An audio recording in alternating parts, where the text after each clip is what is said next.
ბევრი ვიფიქრეთ თუ როგორ განმეახლებინა ეზოს მოწნული ავეჯი, რომელიც რამდენიმე წლიანი გამოყენების შემდეგ მსგავსად დაზიანდა და სასწრაფოდ საჭიროებს შველას.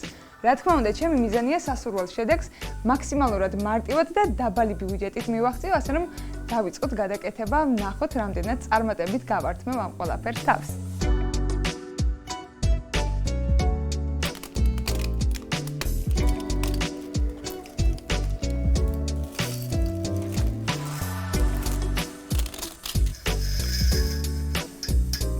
როგორც ხედავთ, დაგვრჩა მხოლოდ მეტალის კარკასი, რომელსაც ახლა დავაზუმფარებ მსუბუქი ზუმფარის მეშვეობით, ამის შემდეგ კი შევღებავ შავი მატიის საღებავი.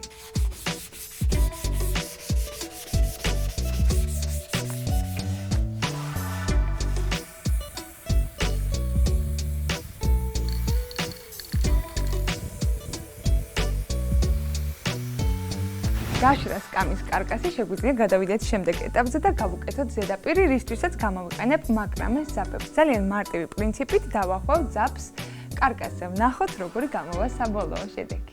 შეგიძლიათ ძაფი დაამაგროთ ჩვეულებრივი ორმაგი კვანძით, მაგრამ მე გაჩვენებთ კიდევ ერთ ვარიანტს, როგორ შეიძლება მაქსიმალურად მყარად დაფიქსირდეს ძაფი.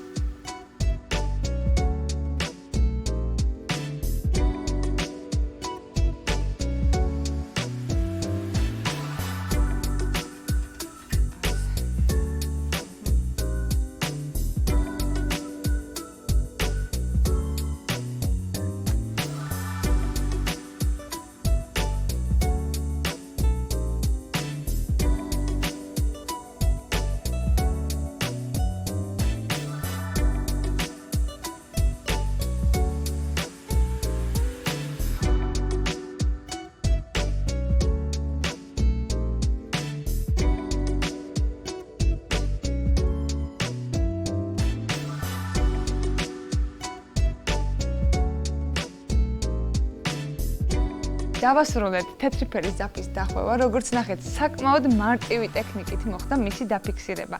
ახლა გადავდივართ უკვე შავი ფერის ძაფზე, რა თქმა უნდა, იგივე პრინციპით მოხდება მისი დახვევაც, თუმცა ამ შემთხვევაში უკვე გვექნება განსხვავებული ფერის ძაფით, ჩვენთვის სასურველი ნებისმიერი ფიგურის თუ ორნამენტის, ასე რომ ვთქვათ, ამოქარგვის საშუალება.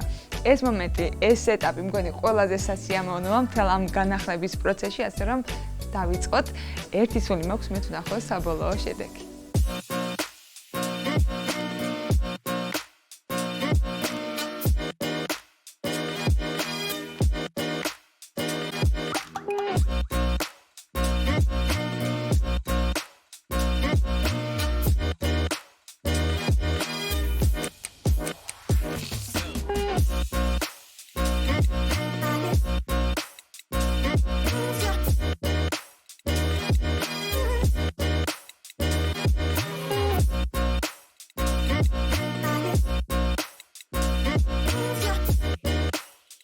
დავასრულეთ სკამების განახლება და ახლა უკვე თამამად შეიძლება ითქვას, რომ ჩემი მთავარი მიზანი მაქსიმალურად დაბალი ბიუჯეტით და მარტივად მივიღო ჩემთვის სასურველი შედეგი მიღწეულია.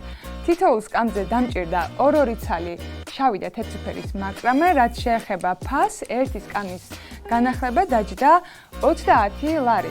თუ კიდევ დარჩა ისეთი კითხვა პასუხგაუცემელი, მაგალითად მასალებთან ან განახლების ტექნიკასთან დაკავშირებით, გელოდებით, კითხვებით Instagram-ის ვლოგზე, სადაც დეტალურად გაგცემთ ყველა კითხვაზე პასუხს. ახლა ის გადამრჩენია, დავტკბი ამ სილამაზით, მხოლოდ ერთ დავამატებ, მიხარია რომ დაზიანდა ეს სკამი დროთა განმავლობაში და მომეცა საშუალება საკუთარი ხელით ასეთი სილამაზე შემექმნა. დროებით.